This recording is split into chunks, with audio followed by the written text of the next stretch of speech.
everybody, and welcome to Opening Doors Podcast. Thank you so much for being here, and I thank very much my guest, Suave Gonzalez, for being here.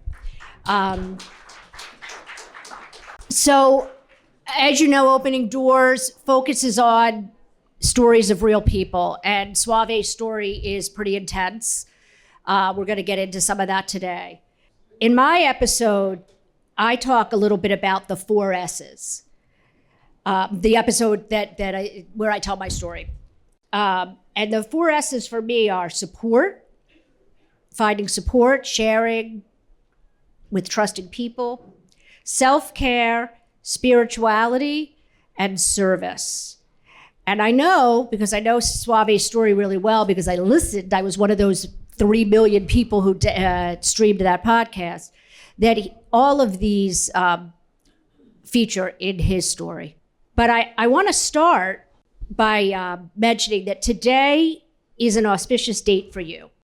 Today is the day in 1985 that Suave was arrested in Philadelphia for a crime that was committed by another person, but for which he took the rap because, as my father taught us, you don't rat. There's nothing worse. Tell us a little bit about how you managed your guilt and remorse in the relation to the death of Danny Martinez in 1985.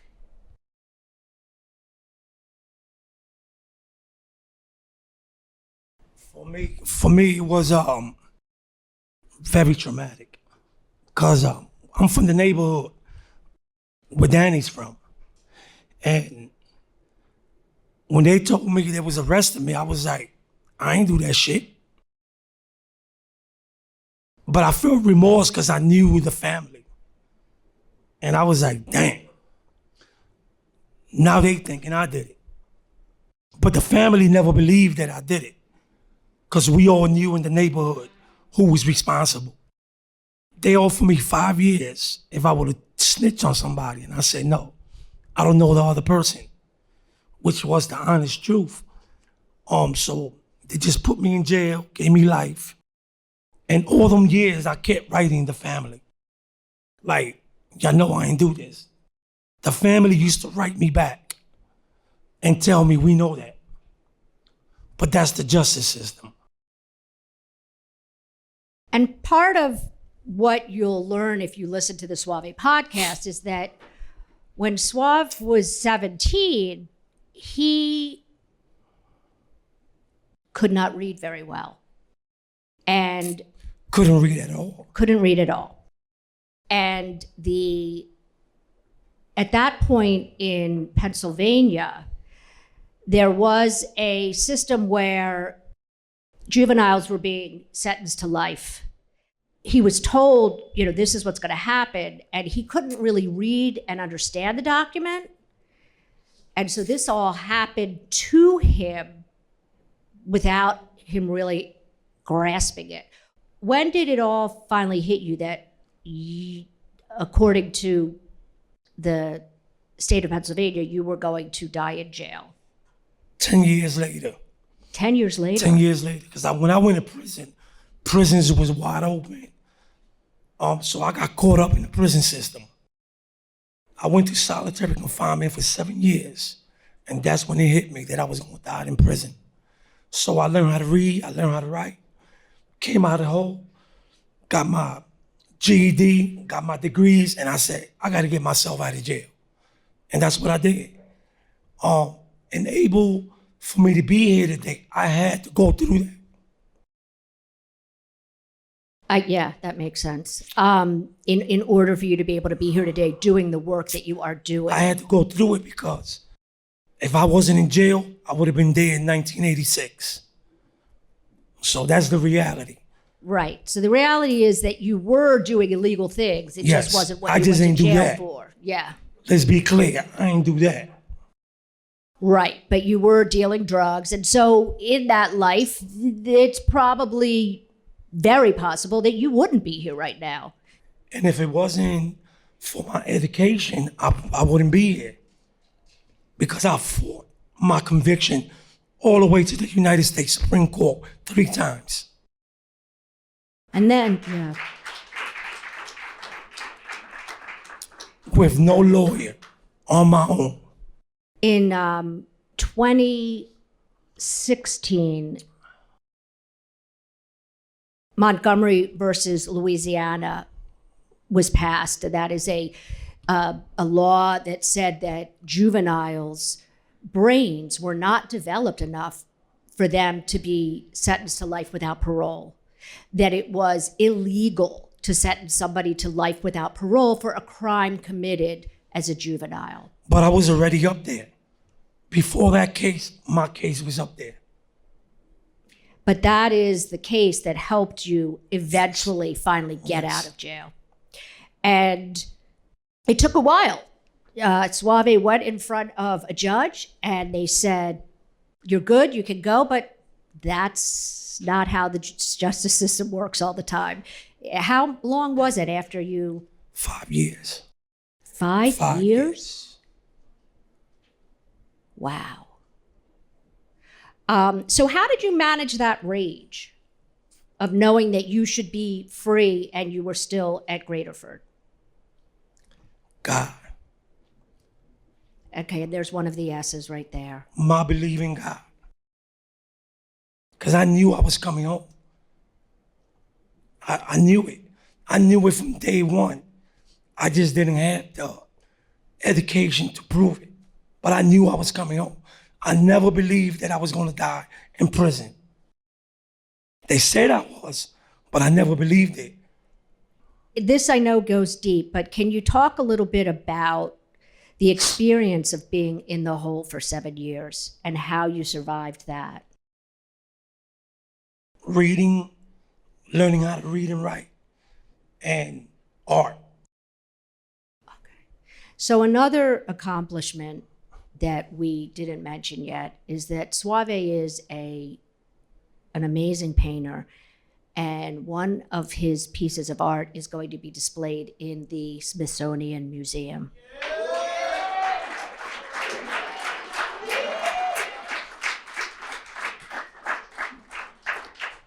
What does that feel like?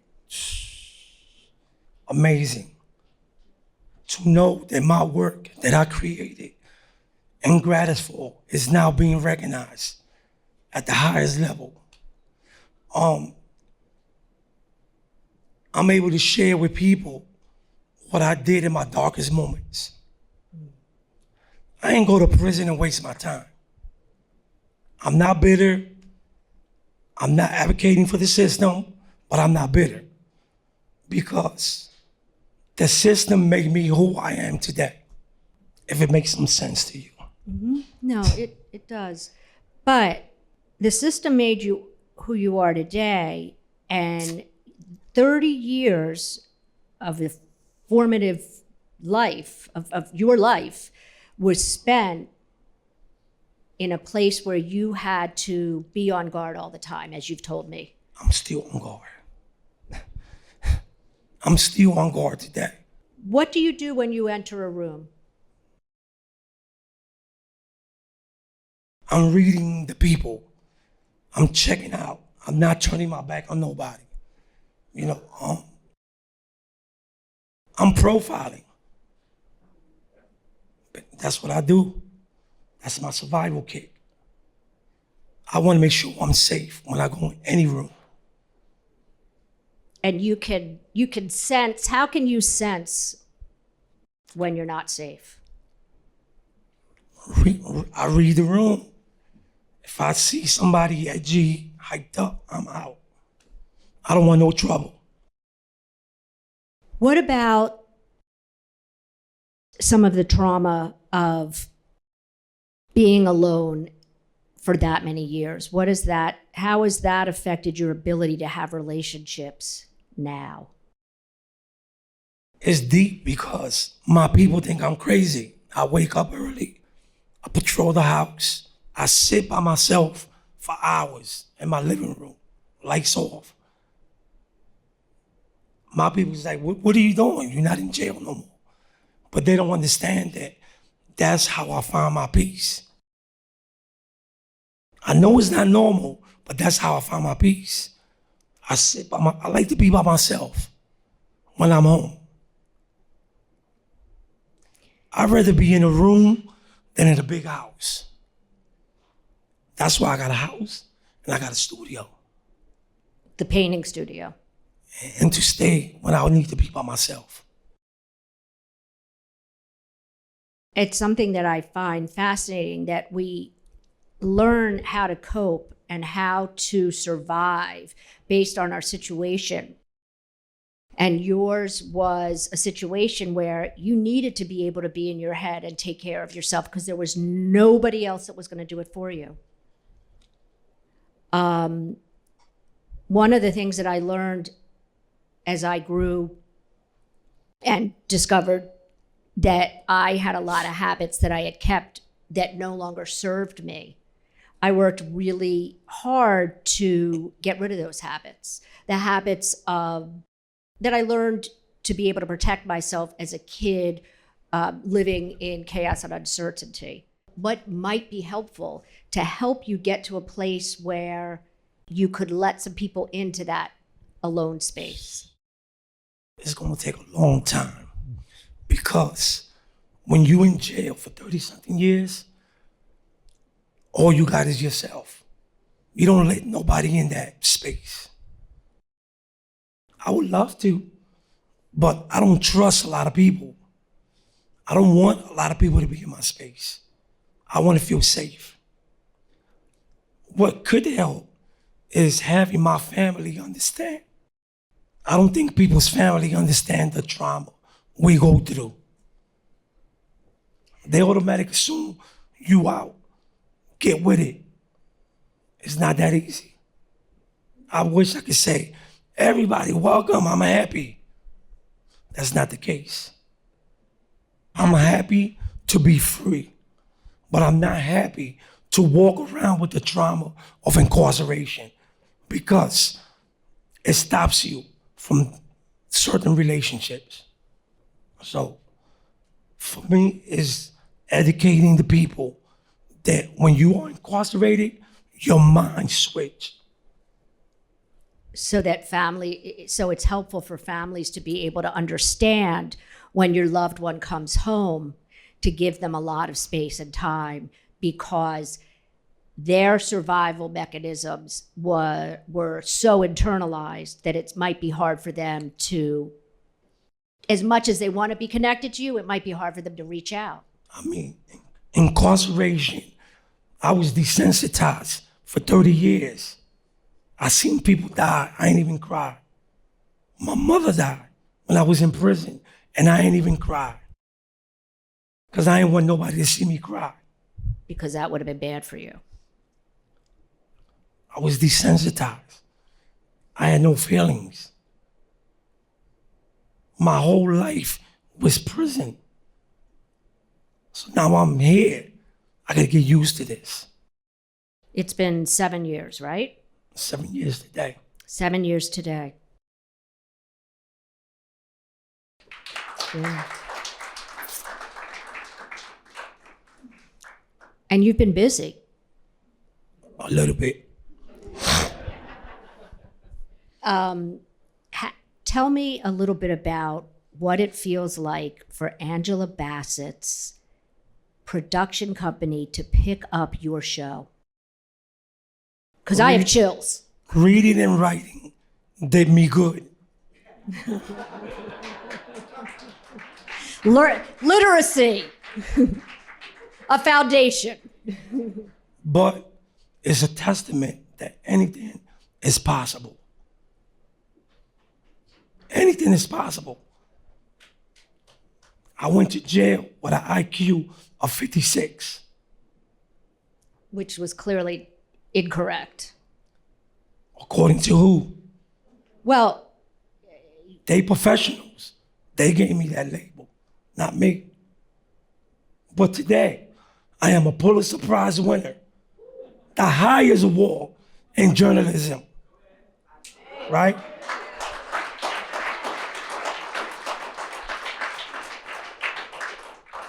I have a documentary coming out on FX.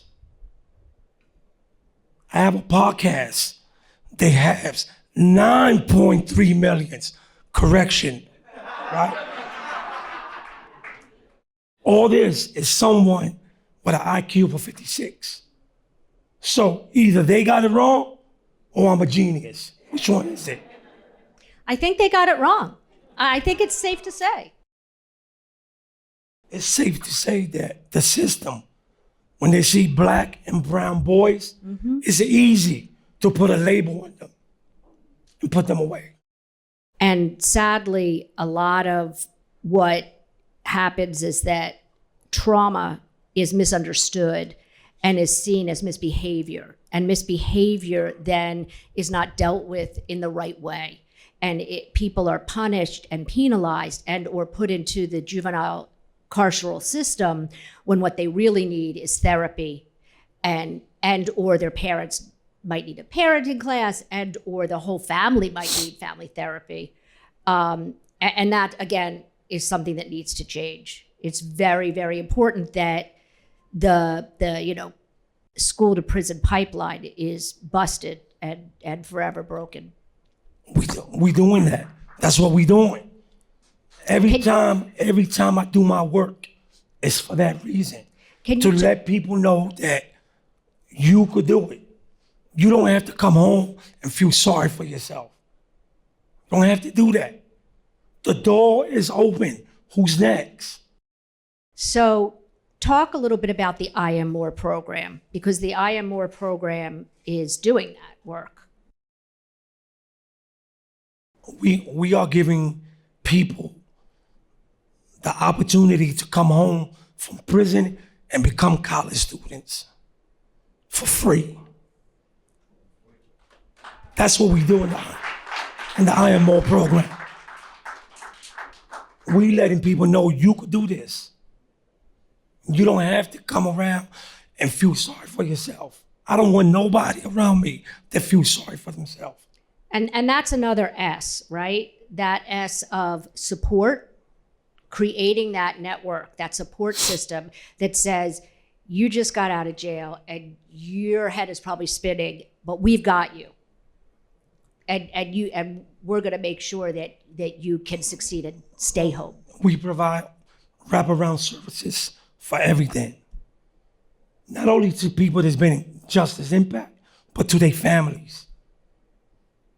They also could come to school for free. Right, so kids that didn't get to be raised with their parent or who had their parent taken from them can take advantage of this program as well. Yes. We got you. All you gotta do is show up. Bring 50%, we give you the other 50. And there's the service. Thank you for exemplifying the 4 Anyone S's. out there wanna come to school for free?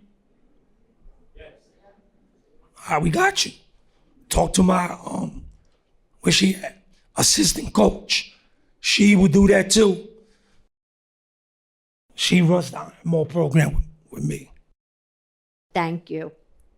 Thank you. Thank you, Suave. Thank you for sharing with this crowd, for being supportive of me. I came to Suave right after I launched and told him my story, and he said, I got you. I'll help you. And he did, and I appreciate that very much. Thank you, but I believe that those with a platform, we have to provide space for people. I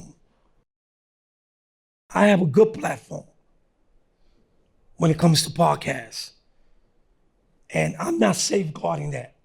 My platform is open for anyone to come on, do their podcast. Let's get it in, because I don't want to be the only person formerly incarcerated to win a Pulitzer. I want more people to come home and win that. Absolutely. Because we break down that wall that people created for us. They say, you can't do it. I'm doing everything they told me I couldn't do. That's what I'm doing today. I'm doing a movie. I'm doing a TV show. Second season of my podcast coming out in March. Right? I'm running a college program with Chelsea. I'm doing everything they said I couldn't do, I'm doing. You know why? Because I don't care. I don't care. But I'm not real religious, but I got God. God loved me because he got me out of jail. When I told people I'm coming home, they looked at me like I was crazy. My family didn't even come pick me up. They thought I was lying. Tell everybody what one of the first places you went after you were released. To a school. I spoke to the juveniles at a school where I live at now, in Huntington Park. That was my first day home. Going Literally, to a school. Out of Graterford and Straight to a school. Because we owe the community this. Even though I didn't commit the crime, I still did a lot of damage in my community. And I went back and I apologized to them kids. And this is why I do what I do today. Because them kids are the kids of my friends that I left behind in prison. So I owe it to them to do what I do. It's a way for you to be able to honor your brothers that you had to leave behind. Yes, and sisters. And sisters, absolutely. Yes. Yes, yes. So my question is, it feels good to be here, but what are we gonna do? I know what you could do right now. Pull your phone out, subscribe. Subscribe to the show. We need this show. Thank you. Seriously.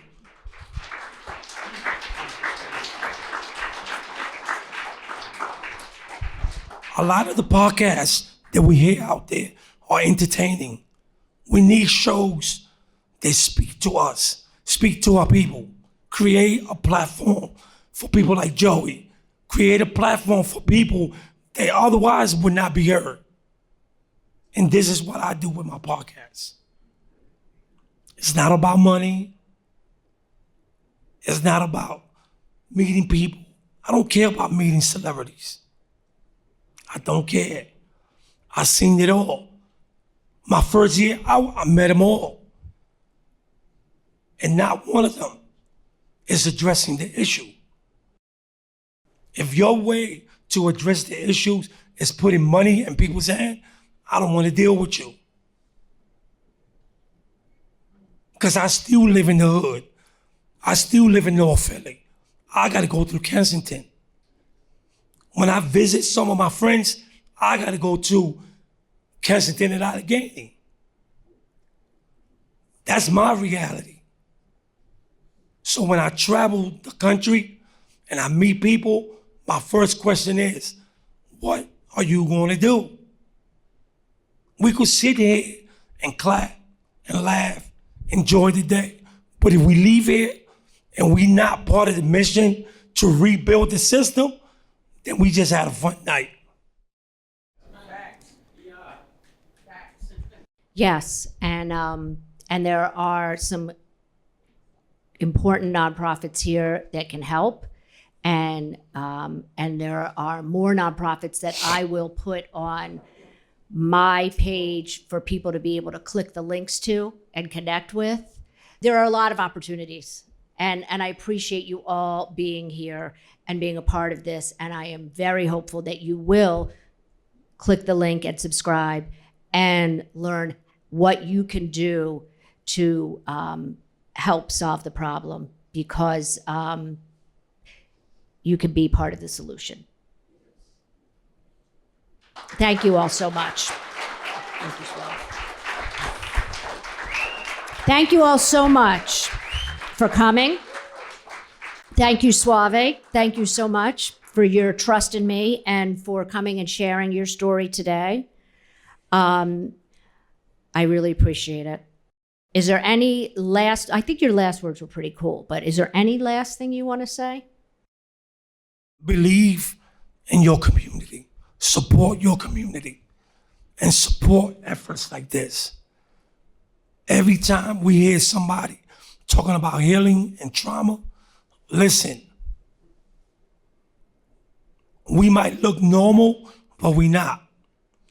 I walk around with a lot of trauma. I don't speak about it often, but I have a lot of trauma.